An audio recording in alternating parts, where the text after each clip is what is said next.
আসসালামু আলাইকুম ভিউয়ার্স, আশা করি সবাই সুস্থ আছেন।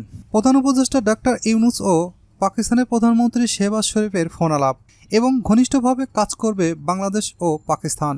অন্যদিকে ইমরান খান বলেছেন, দলীয় নেতাদের আত্মগোপন থেকে বেরিয়ে গ্রেপ্তার হওয়ার নির্দেশ দিয়েছেন।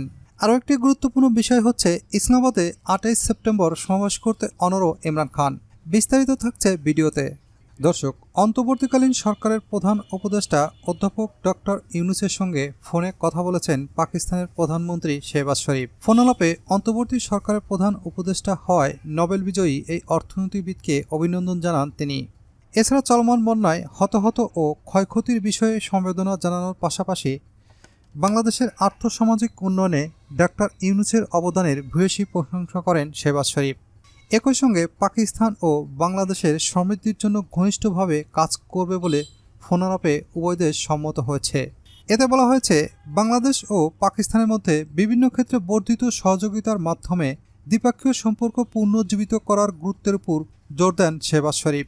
পাকিস্তান ও বাংলাদেশের মধ্যে ঐতিহাসিক, ধর্মীয় ও সাংস্কৃতিক বন্ধন উল্লেখ করে প্রধানমন্ত্রী শেহবাজ শরীফ উভয় দেশের বাণিজ্যিক সম্পর্ক, সাংস্কৃতিক আদান প্রদান এবং উভয় দেশের জনগণের মধ্যে যোগাযোগ আরও জোরদার করার বিষয়ে গভীর ইচ্ছা প্রকাশ করেন। অন্যদিকে ইমরান খান দলীয় নেতাদের আত্মগোপন থেকে বেরিয়ে গ্রেপ্তার হওয়ার নির্দেশ দিয়েছেন। টানা 1 বছরেরও বেশি সময় ধরে কারাগারে বন্দী রয়েছে পাকিস্তানের সাবেক প্রধানমন্ত্রী ও পাকিস্তান তেহরিক ইনসাফের প্রতিষ্ঠাতা চেয়ারম্যান ইমরান খান। কারাগারে বন্দী থেকেই তার বিরুদ্ধে আনা সকল অভিযোগ আইনিভাবে মোকাবেলা করছেন তিনি। আর এবার আন্ডারগ্রাউন্ডে থাকা পিটিআই নেতাদের দিয়েছে তেমনই আদেশ। আত্মগোপন থেকে বেরিয়ে সাহস করে তাদের গ্রেপ্তার হওয়ার নির্দেশ দিয়েছেন তিনি। প্রতিবেদনে বলা হয়েছে, আন্ডারগ্রাউন্ড থেকে নেতাদের প্রকাশ্যে বেরিয়ে এসে সাহস করে নিজেদের গ্রেপ্তার হওয়ার নির্দেশ দিয়েছেন ইমরান খান। বুধবার আদিয়ালা কারাগারে বক্তব্য রাখার সময় ইমরান খান বলেন, তিনি নিজেই কারাগারে রয়েছেন এবং বাকি নেতাদেরও কারাগারে থাকার বিষয়ে ভয় পাওয়া বন্ধ করা উচিত। এছাড়া আন্ডারগ্রাউন্ডে থাকা অর্থাৎ আত্মগোপনে থাকা নেতাদের গ্রেপ্তার হতে এবং সব অভিযোগের মুখোমুখি হতে এবং সবশেষে আদালতে জামিন নেওয়ার নির্দেশ দেন ইমরান খান। আরও একটি গুরুত্বপূর্ণ খবর হচ্ছে, ইসলামাবাদে 8 নম্বর সেক্টরে সমাবেশ করতে অনড় ইমরান খান। ব্যাপক ধরপাকড়াও, কার্যালয়ে পুলিশ তল্লাশি, শীর্ষ নেতাদের আত্মগোপনে ছত্রভঙ্গ অবস্থায় তেহরিক ইনসাফ।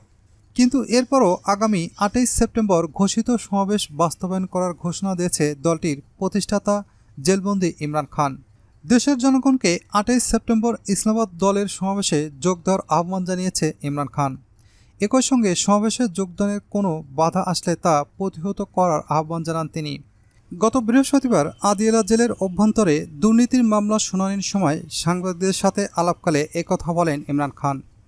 আলাপকালে সন্ত্রাসবাদের নিন্দা করেন ইমরান খান, এটি দেশের ক্ষতি করছে। ইমরান খান জানিয়েছে, ইসলামাবাদে পিটিআইয়ের সমাবেশ নির্ধারিত সূচি অনুযায়ী হবে এবং তিনি বলেন, এখন 28 সেপ্টেম্বর ইসলামাবাদে সমাবেশ হবে।